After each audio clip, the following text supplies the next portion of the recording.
folks, my name is Melissa Guerrero and I'm one of the art teachers here at PALCS. Yeah, I got bullied in middle school and high school. A lot. And that was before social media, so I can't even imagine what it would have been like if that existed. Simply because I was weird. I liked weird things, I did weird things, I said weird things. And I would say it started to get better when I found my weird friends.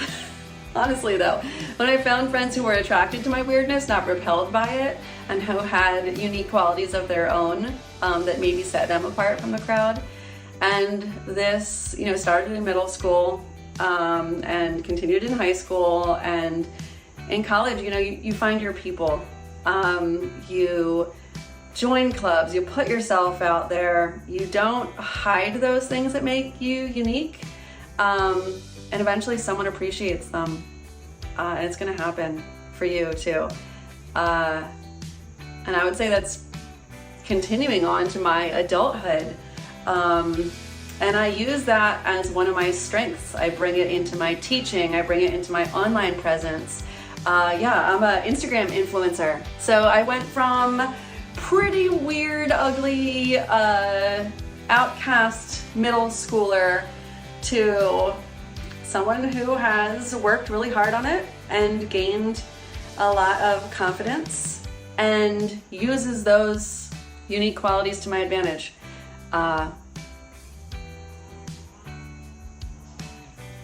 And learned to love those things about herself.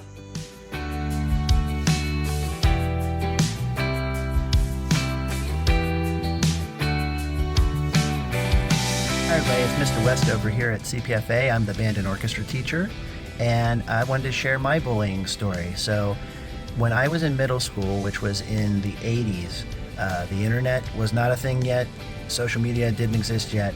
So the bullying that I endured as a male student was physical in a lot of ways. I was very tiny, skinny. I had big glasses and a not so stylish haircut, and I was physically bullied by other male students. I was grabbed by my backpack and flung into banks of lockers. I was spit on in the stairwell. They even had a nickname for me. They called me Tinkerbell, which at the time was the most devastating thing in the world to me. But looking back on it now, it's just kind of like, why did that bother me back then? But it bothered me because I was, being ridiculed, bullied, and physically abused because I was small and quiet and introverted and an easy target for them to bully. I even one day was walking up the stairwell in my school, and a friend of mine from elementary school who was walking behind me, who was no longer my friend, took his chewing gum out of his mouth and twisted it into my hair. I had to go to the home ec room, and the home ec teacher took the gum out of my hair with peanut butter. So then I was walking to the next class 15 minutes late, reeking of peanut butter, thinking, oh my goodness, everybody's going to know what happened. That student did get in-school suspension for doing that to me, though. So I spoke up, and because I went to the office and had gum in my hair and I didn't know what to do. So I did identify the person, and they were reprimanded for that. But that's the only person that bullied me that ever got caught, because I was afraid to speak up. I was afraid to say anything. So my life got a lot better when I got to high school because I was in marching band, and I had kids who looked like me and enjoyed the same things I did, and that became my safe space once I got to 9th grade. So if you're being bullied, speak up and get help. That's what I learned from that experience. Hi PALCS, my name is Mrs. Skelton. I'm the high school support specialist for the school counseling department. And I just kind of wanted to share my personal experience with bullying growing up to hopefully make you feel a little less alone.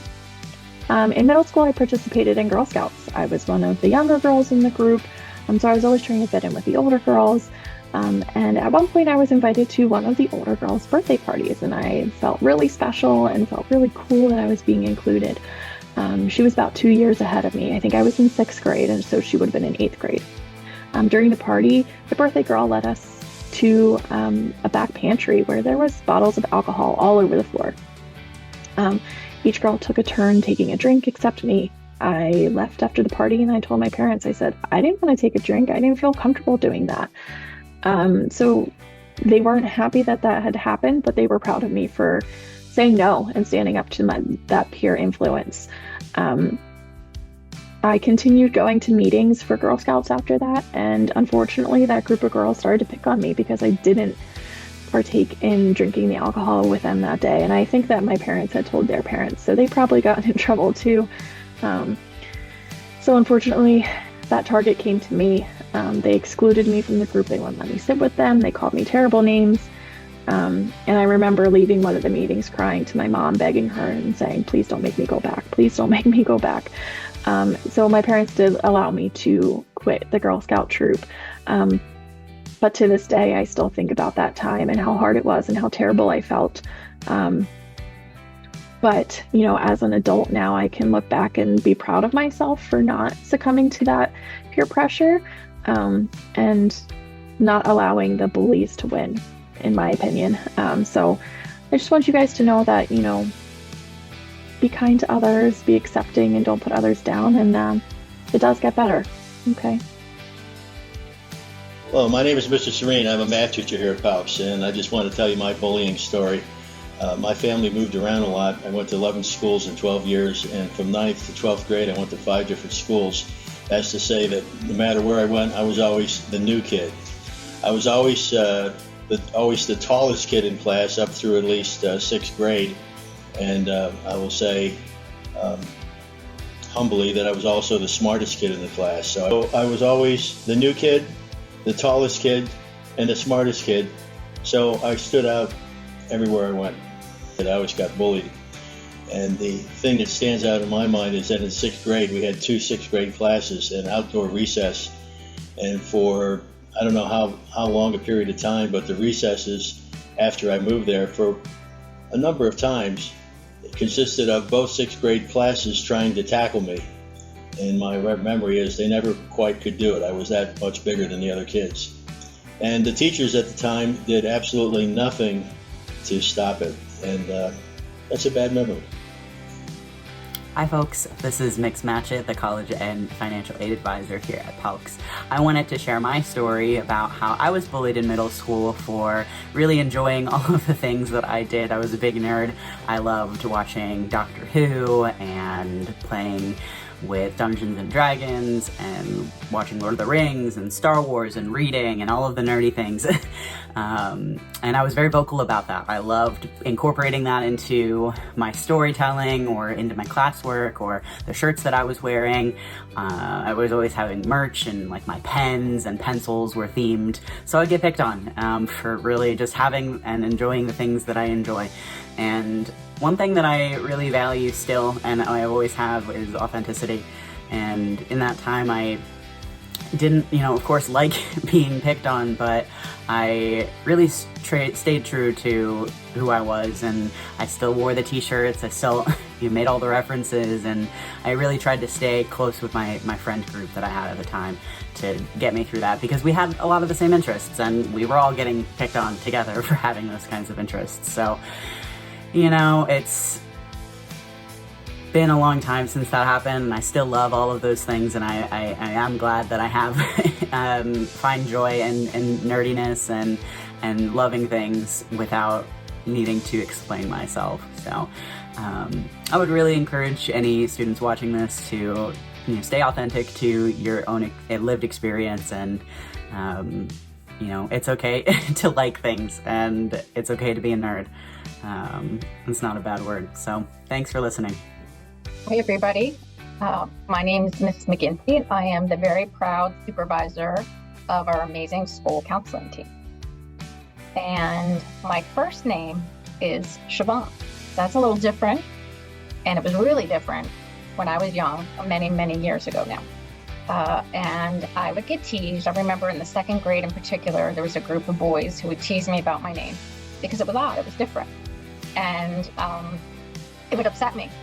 And I would get upset. I would go home and I would talk to my parents about it and cry, I'm sure. And, they just explained that sometimes people can be mean, that I try not to let it bother me, that sometimes, in fact, people tease you, boys in particular at that age, when maybe they liked you. Didn't make sense to me now, then.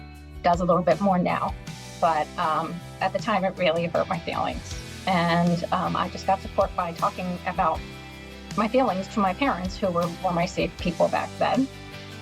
Now, of course, I really like my name. Yes, it's still different, but it's kind of a conversation starter. And, one of the first things that happens when you meet someone is you share your name. They say, oh, is that a family name? Oh, what kind of name is that? And it's something that I actually am proud of. So just take heart. I know that it's hard when people make fun of you or tease you, or you feel like you're being criticized for being different in some way. But your differences are what make you you, and what make you unique, and what make you special. And chances are you're going to really appreciate that and those qualities as you get older. So I hope that helped. Have a great rest of your day, and remember that we are all united with you against bullying.